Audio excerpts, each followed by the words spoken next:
હે ગુરુદેવ, ભગવાન રામના ચરિત્રોને સાંભળ્યા પછી હવે મારું મન નિર્મળ બન્યું છે.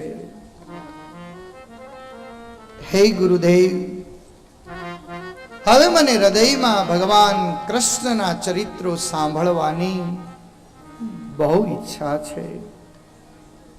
મારા સારાએ પાંડવ વંશની જેણે રક્ષા કરી છે, સારાએ ચંદ્ર વંશને પાવન કરવા માટે થઈ અને પવિત્ર યદુકુળમાં જે પધાર્યા છે, એવા ભગવાન કૃષ્ણની કથાઓ મને સંભળાવો. હવે તો તમારે યદુવંશની કથાઓ આવી હો.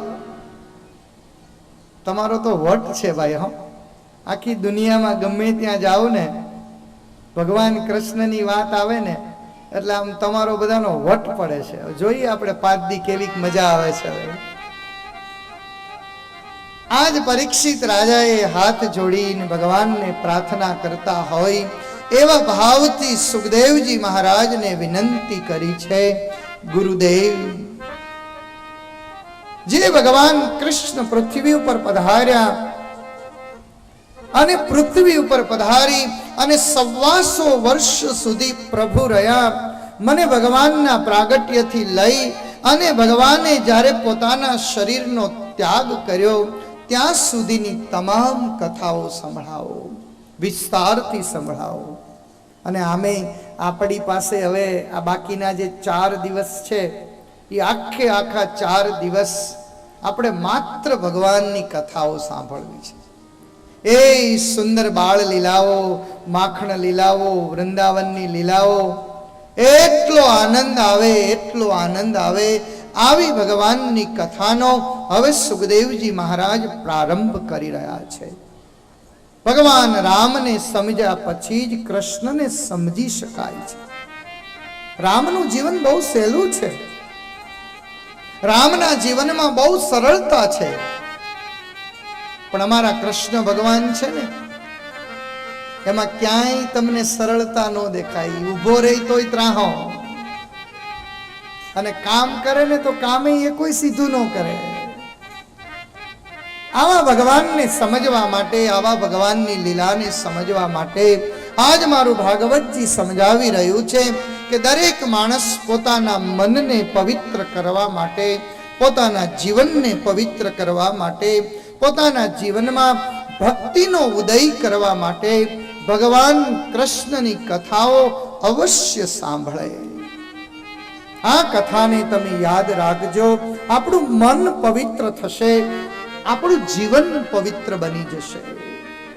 જ્યાં આપણી નજર પડશે ને ત્યાં આપણને ભગવાન કૃષ્ણના સુંદર દર્શનો થશે. હે રાજન, ચંદ્રવંશમાં વિરાટ નારાયણની નાભીમાંથી બ્રહ્મા થયા છે, બ્રહ્માજી થકી અત્રિ થયા છે, અત્રિ થકી ચંદ્ર થયા છે, ચંદ્ર થકી બુધ થયા છે, અને બુધ થકી યયાતિ નામના રાજા થયા છે. જેમ સૂર્યવંશ મેં સવારે કહ્યો હતો ને, યાદ રહ્યો કે નહીં? ક્યાંથી રે તમને 25 પેઢી રામની સંભળાવી હતી, પણ અમારા કૃષ્ણની તો બહુ નાની પેઢી છે. વિરાટ નારાયણ, નાભીમાંથી બ્રહ્મા, એમાંથી અત્રિ, અત્રિમાંથી ચંદ્ર, ચંદ્રમાંથી બુધ, બુધમાંથી યયાતિ. યયાતિ મહારાજની ત્યાં યદુ રાજા થયા છે.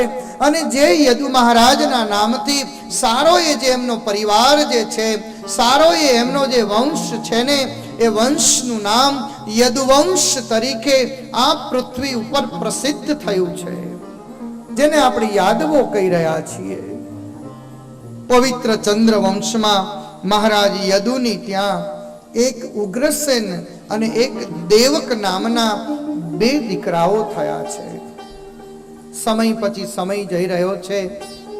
ઉગ્રસેન મહારાજની ત્યાં એક દીકરાનો જન્મ થયો. નામ પાડવામાં આવ્યું છે કંસ. અને દેવક મહારાજની ત્યાં એક દીકરીનો જન્મ થયો છે. નામ પાડવામાં આવ્યું છે દેવકી. સમય પછી સમય જઈ રહ્યો છે. ભગવાન સ્વામિનારાયણ એવું કહેતા કે પુત્ર કોને કહેવાય? પુત્ર કોને કહેવાય? પુમ નામ નરકાત ત્રાયતે ઇતિ પુત્રઃ. માતા ને પિતાના મૃત્યુ પછી તર્પણ આપીને, પિંડદાન આપીને પુમ નામના નરકમાંથી માતા ને પિતાને બચાવે એનું નામ પુત્ર છે. પણ ઘણા પુત્ર તો એવા હોય ને કે મર્યા પછી નરક તો મળતા મળે, અહીંયા નરક દેખાડી દે કે હાલો બાપા વૃદ્ધાશ્રમે મૂકી જાઓ. આ કંસ ઈમાયલો હતો. જેમ જેમ કંસ મોટા થઈ રહ્યા છે એમ મહારાજ ઉગ્રસેનની ત્યાં આ કંસના ફરિયાદો આવવાની ચાલુ થઈ ગઈ છે. નાના નાના બાળકો સાથે રમવા જાય, બાળકોને પકડીને મારી નાખે, કોઈકને કૂવામાં પધરાવી દે, કોઈકનું ગળું દબાવી દે, કોઈક બાળકને લઈને પાણીમાં ડુબાડી દે. આજ ધીમે ધીમે ધીમે કંસ મોટા થઈ રહ્યા છે. જેમ જેમ મોટા થઈ રહ્યા છે ને એમ પાપ કરી રહ્યા છે, અધર્મ કરી રહ્યા છે, અત્યાચાર કરી રહ્યા છે. અને સારી એ પૃથ્વી ઉપર હવે એટલો અધર્મ પ્રસરી રહ્યો છે, એટલો અન્યાય પ્રસરી રહ્યો છે, એટલો અત્યાચાર પ્રસરી રહ્યો છે.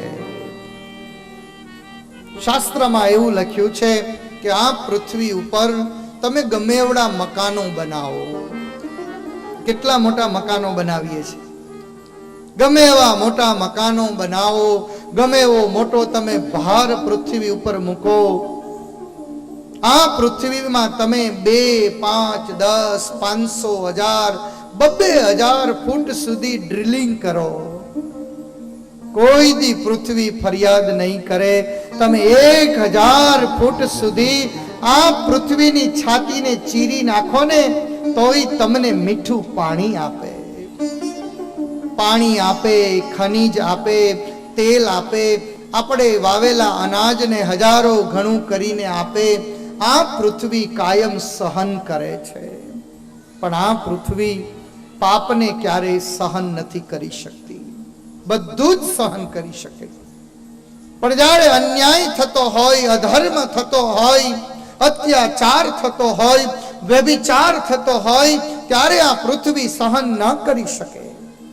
અને આજ કંસ જેવા અનેક, જરાસંધ જેવા, શિશુપાળ જેવા અનેક પાપી રાજાઓ આ પૃથ્વી ઉપર આવી રહ્યા અને અનેક રીતે પોતાના અધર્મને પ્રસ્થાપિત કરી રહ્યા છે.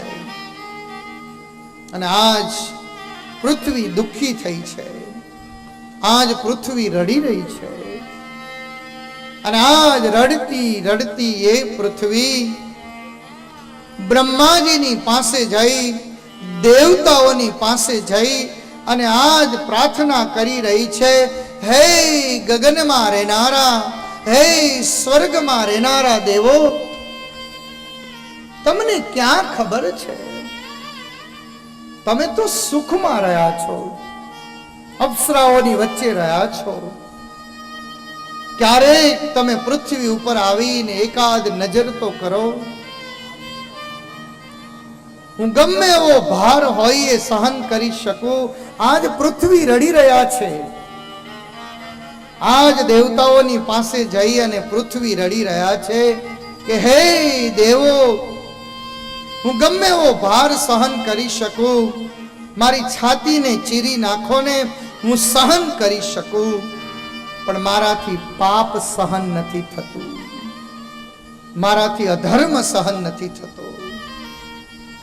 એકવાર હે દેવો, હે ગગનવાસીઓ, તમે એકવાર મારી સાથે આવો અને એકવાર આવી અને જોઈ તો જુઓ કે આજ પૃથ્વીનો માણસ કેટલો દુઃખી છે. અધર્મના કારણે માણસને ખાવા નથી મળતું, અધર્મના કારણે માણસને પીવા નથી મળતું, આજ અધર્મના કારણે માણસને ચોખ્ખો શ્વાસ લેવા નથી મળતું. તમે આવીને જુઓ તો ખરા, એકવાર આવો તો સહી, તમને ખબર પડે હે ગગનવાસીઓ કે હું કઈ રીતે જીવી રહી છું. મારા ઉપર દયા કરો.